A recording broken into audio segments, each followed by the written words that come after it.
얼마 전 JMS의 2인자 정조은에게 징역 7년의 실형이 선고됐죠. YTN이 정조은과 공범들의 1심 판결문을 입수했는데요. 무려 169쪽에 달하는 판결문에는 그동안 정명석 총재가 저지른 성범죄 혐의와 증거가 낱낱이 적혀 있었습니다. 관련 내용 짚어보는 시간 마련했습니다. 반 JMS 단체 엑소더스의 전 대표 김도형 교수와 얘기 나눠보겠습니다. 안녕하십니까? 안녕하세요. 네. 저희와 지난번에 인터뷰하신 게 3월이었더라고요. 예. 그동안 어떻게 지내셨어요? 나름 열심히 살려고 노력했는데 괴롭히는 사람이 많아서 좀 힘듭니다만은 저는 버틸 수 있는데 지금 피해자들이 너무 고통스러워하고 있습니다. 네. 그동안 많이 어려우셨다고 들었는데 그 얘기도 해보기로 하고요. 이 싸움이 언제쯤 어떻게 끝날지 많은 분들이 관심을 갖고 있습니다. 그 사이에 JMS 2인자로 알려진 정조은에 대한 재판이 진행이 됐고요. 정명석의 성범죄에 가담한 혐의로 재판을 받은 거죠. 예, 그렇습니다. 법원이 정조은에게 징역 7년의 실형을 선고했습니다. 재판 결과에 대해서는 어떻게 생각하셨어요? 정조은 개인에게 징역 7년이 적은 형량은 아니겠습니다만은 정조은의 범죄 행각을 잘 알고 있는 피해자들이나 또 저의 입장에서는 또 검찰이 징역 15년을 구형한 거에 비하면은 형량이 너무 적은 것 아닌가. 또 일부 공범들에 대해서는 끝까지 무죄 주장을 하면서 피해자를 비방을 했는데 반성하지도 않는 그런 피고인에게 집행유예가 선고된 것도 많이 아쉽고 그래서 현재 검찰은 피고인 전원에 대해서 항소를 한 상황입니다. 예. 정조은 같은 경우는 징역 7년의 실형이 선고됐고 또 다른 피의자 같은 경우는 또 다른 피고인 같은 경우는 지금 집행유예가 선고된 한 명이 집행유예가 됐고 불구속 상태에서 재판을 받던 2명은 법정 구속이 돼서 징역 1년 6월, 2년 6월을 선고받았지만 그래도 구형량 5년에 비하면 좀 적은 것이 아닌가 아쉬움이 있습니다. 예. 자, 이들에 대한 1심 판결문 내용에 대해서 얘기를 해보겠습니다. 무려 169페이지에 달한다고 들었습니다. 정조은 범행과 관련해서 법원이 인정한 내용은 뭐가 있습니까? 정조은은 과거 2003년 홍콩에서의 성폭행 사건에도 개입이 돼 있었고 2006년 중국에서의 성폭행 사건에도 개입돼 있다라고 판결문에서 인정을 했었고 그런데 이제 정명석의 출소 후에도 또다시 홍콩 신도 여신도에게 잠옷을 건네주면서 씻고 와서 이 옷을 입고 주님 옆에서 지켜라. 이렇게 해서 성폭행을 당하도록 했다라는 혐의로 해서 징역 7년을 선고를 받았습니다만은 판결문을 자세히 보면은 이제 그러한 범행의 목적이 정조은의 개인적인 경제적인 이익을 위해서 한 걸로 판단된다라고 판결문에 기재되어 있습니다. 그래서 과거에도 보면은 JMS 신도들이 왜 정조은은 저렇게 명품 옷을 입고 다니냐라고 의문을 제기했을 때마다 정조은 본인은 내가 입고 다니는 옷은 전부 다 짝퉁이다. 라고 변명을 했었는데 이번에 판결문에 확인된 정조은의 재산만 몇 가지만 보면은 시가 최소 3억 원이 넘는 벤틀리 승용차가 한 대 있었고요. 또 시가 1억 3, 4천만 원의 상당히 BMW X5도 한 대. 그리고 또 1억 6천만 원의 캐딜락 에스컬레이드도 한 개가 있었고 이것만 해도 벌써 시가 6억 원의 승용차고요. 그런데 특이한 점은 자기 또래의 남자 신도 자기 측근에게 포르쉐를 또 선물을 했습니다. 포르쉐는 시가 1억 원에서 3억 원 가량이니까 정조은이 소유한 승용차만 해도 시가로 7억 원에서 9억 원입니다. 그리고 또 압수수색 과정에서 현금 1억 원이 압수가 됐다라고 판결문에 기재되어 있고 판결문엔 기재되어 있지 않았지만은 재판 과정에서 검사님께서는 그 외에 별도로 현금 2억 원도 확보가 됐다라고 언급을 하셨습니다. 그리고 뭐 한 개에 2억 원이 넘는다는 피아제 시계, 까르띠에 시계, 반지, 팔찌, 반클립 앤 아펠이라고 하는 뭐 목걸이 이 정조은의 재산 목록을 사치스러운 품목일 판결문에 기재한 것만 10줄이 넘게 그런 경제적인 이득을 위해서 성범죄에 가담했기 때문에 죄질이 아주 안 좋다라고 판결문엔 기재되어 있습니다. 정명석이 성범죄를 저지르는데 정조은, 그러니까 JMS의 2인자인 정조은이 공모를 했다. 그 혐의로 재판을 받았는데 재판부에서 이거 결국에 경제적인 이득을 얻으려고 이런 행위하는데 공모한 거 아니냐. 이렇게 보고 지금 징역 7년의 실형을 선고했다는 겁니다. 아니 근데 재산이 그렇게 많다고 하는데 이거 다 어디서 나왔다고? 원래 그 집안이 아주 부유한 집안이었다면은 아무 문제가 없는 재산이겠지만 그 아버지가 회사 택시를 운전하는 그렇게 경제적으로 여유가 있는 집안이 절대 아니었습니다. 그렇기 때문에 재판장님께서도 선고할 때 이 종교적인 활동, JMS 활동이 아니고는 이런 재산 축적하는 것은 불가능한 것으로 보여진다라고 분명하게 언급을 하셨습니다. 예. 신도들이 돈을 내나요? 그럼요. 뭐 그거는 어떤 식으로 내는 겁니까? 온갖 명목으로 헌금을 강요하기도 하고 예. 증언에 따르면은 정명석을 면담을 주선해 주는 대가로 정조원이 몇 천만 원을 받았다라는 그런 증언도 나와서 일부 신도들이 정조원을 횡령으로 고발해서 현재 분당경찰서에서 수사 중에 있습니다. 그렇군요. 이번 그 판결문을 통해서 정명석의 성범죄도 알 수 있다. 예, 이런 생각이 드는데 여전히 정명석의 성범죄 증거가 없다 이렇게 주장하는 JMS 신도들도 있지 않습니까? 교수님은 그런 신도들에게 판결문 전문을 좀 읽어봐라. 여기 증거 목록이 이렇게 많다. 그렇게 말씀하셨더라고요. 예, 어떤 부분을 좀 봐야 될까요? 일단 그 판결문에서는 소제목으로 정명석은 성착취를 목적으로 여성 신도들을 전도하라고 지시를 했다라고 소제목으로 아예 판결문에 기재되어 있고요. 그 이유가 이제 밑에 설명이 되어 있는데 수사기관에서 압수수색을 통해서 확보한 정명석의 친필을 편지해 보면은 정명석이 예쁜 여자들을 전도하라고 지시를 내립니다. 그리고 그 이유는 그 편지를 또 보면은 정명석의 편지에는 여성의 성기와 남성의 성기를 지칭하는 단어가 아주 그냥 차고 넘치면서 온갖 음란한 내용들로 가득 차 있는 그런 편지가 수십 장이 압수수색에서 확보가 됐고 또 판결문에 인정된 사실 보면은 정명석이 대전 교도소 수감시에 여성 신도들의 성기 사진을 찍어서 교도소 내로 반입을 했고 그거를 감상을 하면서 다시 외부에 지시를 내려서 성기 사진을 각도와 방향을 달리해서 다시 찍어서 보내라. 이렇게 지시 내리는 편지도 수사기관의 압수수색에서 확보가 됐습니다. 그게 판결문에 기재되어 있고요. 또 넷플릭스에서 나오는 성폭행 현장에서 녹음한 파일이 조작된 거라고 지금 교단의 JMS에서는 계속 주장을 하는데 판결문에 보면은 조작된 파일이라고 주장하는 그 녹음 파일에 대해서 JMS 여간부 2명이서 전화 통화하는 것이 또 압수수색에서 확보가 됐습니다. 그 통화 내역을 보면은 여자 목사가 또 다른 여자 목사에게 이렇게 얘기합니다. 목사님, 넷플릭스에서 나오는 그 단어, 지금 JMS에서는 오줌을 쌌다, 설사를 50번 했다라는 걸로 이제 신도들에게 거짓말을 하고 있는데 실제 그 여 목사 2명이 개인 통화에서는 목사님 그 넷플릭스에 나오는 쌌어라는 말을 듣고 나도 참 기분이 묘했다.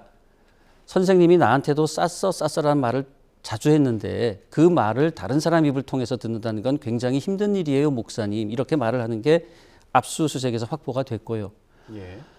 교단의 말대로 오줌을 쌌다라는 얘기였다면은 왜 그 얘기를 듣고 묘한 기분이 들고 힘든 감정을 느끼게 되는지 아마 신도 여러분들께서 교단 간부에게 한번 직접 질문을 해 주시기 바랍니다.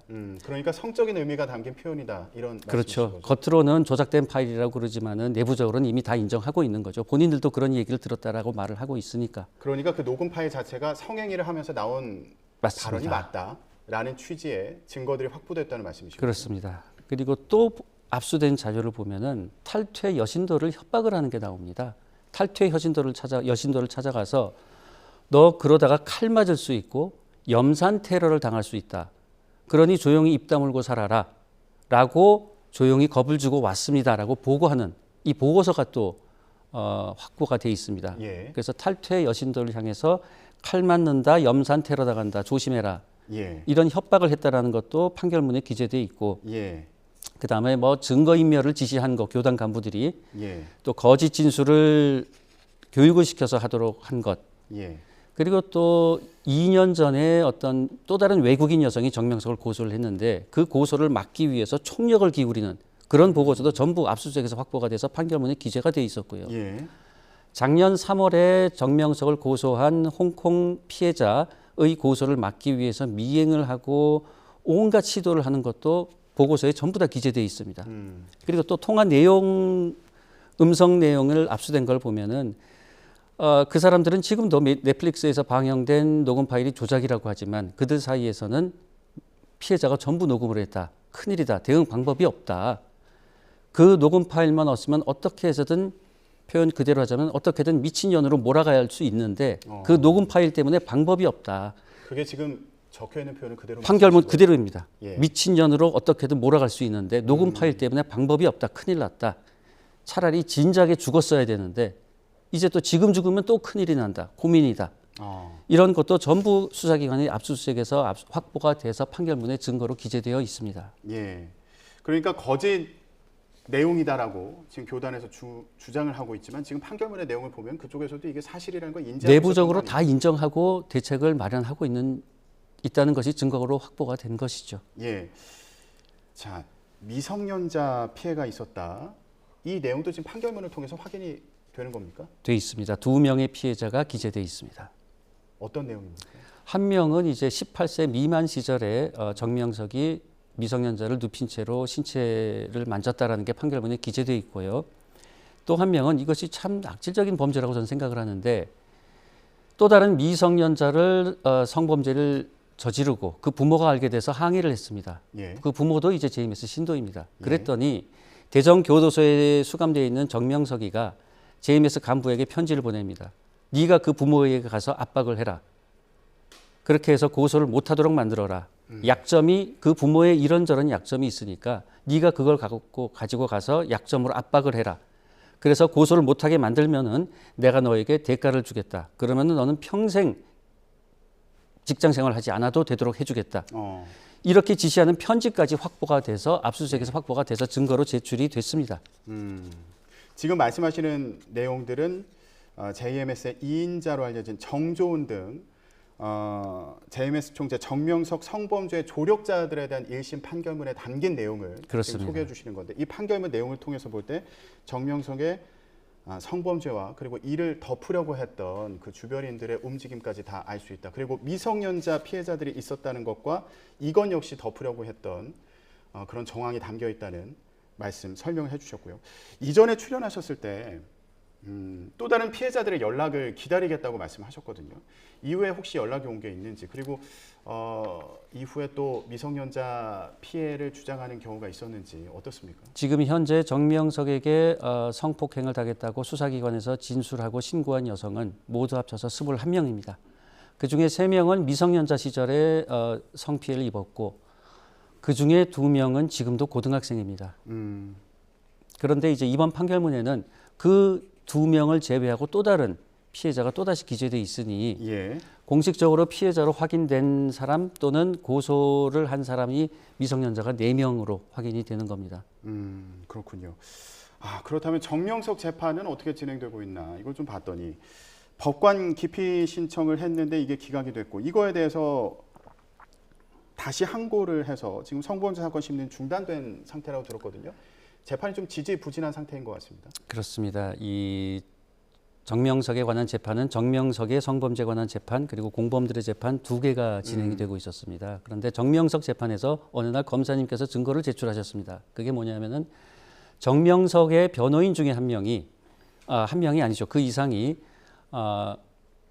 신도들에게 거짓 진술을 강요하면서 교육시키는 그런 녹음 파일을 검사님이 증거로 제출을 하셨습니다. 그래서 정명석의 변호인들이 앞장서서 진술을 조작한다라는 증거가 제출이 됐고 그 다음 기일에는 이 공범재판에서 어떤 일이 벌어졌냐면은 첫 재판에서부터 자신의 모든 혐의를 인정했던 양심적인 피고인이 한 명 있었습니다.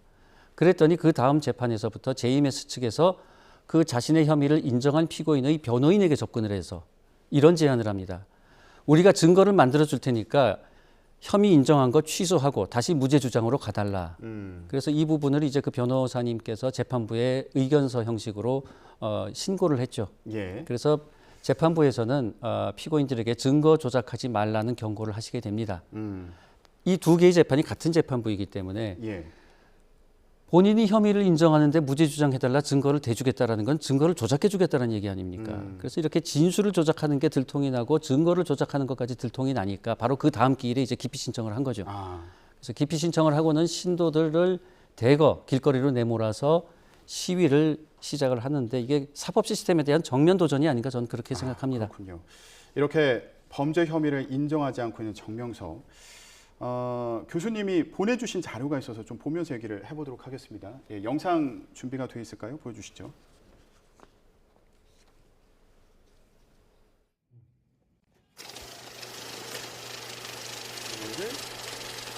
회사는 기계로 세고 있거든요. 돈이 상당히 많이 쌓이는 것으로 보이는데 이게 어떤 상황입니까? 저게 강남의 법무법인 봄이라고 하는 법무법인의 사무실에서 있었던 장면입니다. 예. 5만 원권 12,000장이고요. 예. 현금 6억 원입니다. 저 현금 6억 원은 작년 11월에 정명석으로부터 성피해를 입은 또 다른 외국인에게 합의금으로 지급되는 바로 그 장면입니다. 아, 지금 피해를 입었다고 신고하지 아니한 신고는 안 했습니까? 근데 이제 피해를 입었다고 주장한 피해자가 있었는데 고소할 것을 예상을 하고 접근을 해서 피해 배상을 할 테니 고소하지 말자. 그렇게 해서 예. 저 법무법인에서 합의금을 지불을 하고 음. 합의서를 작성을 했습니다. 현금으로 가져갔어요? 그러게 말입니다. 계좌이체를 하면 될 텐데 5만 원권 다발 12,000장을 굳이 현금으로 가져올 이유가 있었을지, 이유가 뭘지 아마 시청자들 여러분께서도 추측하시지 않으리라 생각합니다. 예. 그러면 저거는 저 자리에서 문제 제기하지 않겠다 이렇게 합의를 한 겁니까? 그렇죠. 이후에 어떤 상황입니까? 그래서 저 상황에서 제가 그 JMS 측에 경고를 했습니다. 또다시 피해자들이 돈을 목적으로 허위 사실을 주장한다.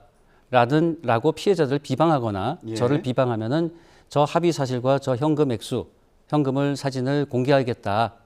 그래서 앞으로 피해자 비방하지 마라라고 경고를 했음에도 그 후 재판에서 정명석 변호인들이 비공개 신문에서 피해자를 상대로 김도형이 돈을 요구한 거 알고 있냐 이런 식으로 이간질을 시키고 지금도 김도형이 돈을 목적으로 허위 사실을 퍼뜨리고 있다라고 비방을 합니다만 또 다른 피해자들에게도 피해 배상을 하게 만들기 위해서 제가 지금까지 공개를 안 하고 참고 있었는데 예. 이제 피해자에 대한 비방이 도를 넘어도 너무나 넘었기 때문에 저도 이제 경고했던 대로 저 영상을 그대로 공개하는 겁니다. 저건 지금 처음 공개하시는 건가요? 예. JMS 측에서 고소는 하지 않았지만 피해자가 나타났고 고소할 걸 예상하고 합의금을 전달해서 합의를 했다. 저것도 지금 재판에서 증거 자료로 그래서 저 합의서를 저는 합의 자체를 함구하고 있었는데 수사기관의 압수수색에서 그 합의서가 확보가 됐습니다. 그래서 그것도 증거로 채택이 됐죠. 예. 수사기관에서 압수수색을 하면서 저런 식으로 이제 피해자에게 돈을 전달하고 합의했던 정황까지 포착을 한 거군요. 그런데도 외부적으로는 무죄라고 주장을 하고 있으니 참 파렴치한 행위죠. 예. 경찰서 얘기가 또 나와서 이거 좀 간단히 얘기를 해보도록 하겠습니다. 나는 신이다 다큐를 제작한 조성현 PD가 경찰서 얘기를 하던데 이거 무슨 얘기입니까? 지금 정명석 재판을 기피 신청해서 중단시킨 이후로 신도들이 수만 명이 길거리로 나와서 피해자를 비방을 하고 JMS 신도인 유튜버들이 피해자를 비방하는 영상을 유튜브에 굉장히 많이 올리고 있습니다. 예. 그 주된 내용이 아까 말씀드린 넷플릭스에서 나온 성폭행 피해자가 성범죄 현장에서 녹음한 파일, 그거는 그 유튜버의 표현대로 하자면은 처음부터 끝까지 생짜, 조작, 편집, 날조다라고 그 성폭행 피해자를 비방을 합니다. 그리고 이런 비방의 이유가 돈을 뜯어내기 위해서다. 이렇게 비방을 해서 하는 영상이 굉장히 많은데 또 일부 유튜버들은 피해자들의 이름과 얼굴까지 공개를 했습니다. 그래서 이런 범죄에 대해서 서울 마포경찰서와 남양주경찰서는 협업을 해서 판사님으로부터 압수수색 영장까지 발부를 받아서 용의자 집을 압수수색을 했습니다. 그래서 그 범죄를 막고 있는데 가장 악질적인 유튜버 한 명에 대해서는 금산경찰서가 최근에 명예훼손에 대해서 불송치 결정을 내렸습니다. 혐의가 없다고 본 거예요? 혐의가 없다라고. 그 이유가 예. 성범죄 피해자가 현장에서 녹음한 파일은 조작될 가능성을 배제할 수 없고 그래서 유튜버의 행위가 비방을 목적으로 허위 사실을 적시한 것이라고 단정하기 어렵다. 예. 그리고 MBC 조성현 PD는 조작된 파일인지 알면서도 예. 돈을 목적으로 허위 방송을 했다라고 비방을 해도 명예훼손으로 불송치. 예. 김도형이 돈을 목적으로 정명석 총재를 음해했다라고 수십 회에 대해서 비방 영상을 해도 명예훼손이 되지 않는다라고 불송치 결정을 내렸는데 그 과정을 보면은 법원의 판결문도 무시했고 금산경찰서는 또 충남경찰청과 대전지방검찰청의 의견도 완전히 무시해서 충남경찰청과 대전지검이 법원에 증거로 제출한 이 파일이 조작됐다고 해도 명예훼손이 아니라고 금산경찰서는 판단을 하니 예. 이게 대한민국 행정기관 맞는지 전 한번 되묻고 싶은 심정입니다. 예, 알겠습니다. 마지막으로 간단히요. 그러면 앞으로 재판이나 그리고 관련된 수사가 어떻게 진행돼야 된다고 보시는지 한 말씀 부탁드립니다. 지금 피해자들이 너무 고통스러워하고 있기 때문에 제발 좀 이 재판을 빨리 좀 진행해 주셨으면 좋겠습니다. 지금 현재 또 기피 신청이 대법원으로 가 있는데 우리 21세기 대한민국이 전자발찌찬 성범죄자를 처벌하는데 1년이 넘게 그 이상이 걸려야 되는 나라인지 전 되묻고 싶습니다. 예, 알겠습니다. 피해자들에 대한 2차 가해에 대해서도 그런 상황에 대해서도 지금 말씀해 주셨는데요. 앞으로 수사 재판이 어떻게 진행되는지 계속 지켜보도록 하겠습니다. 지금까지 반 JMS 단체 엑소더스의 전 대표 김도영 교수와 함께 얘기 나눴습니다. 말씀 고맙습니다. 감사합니다.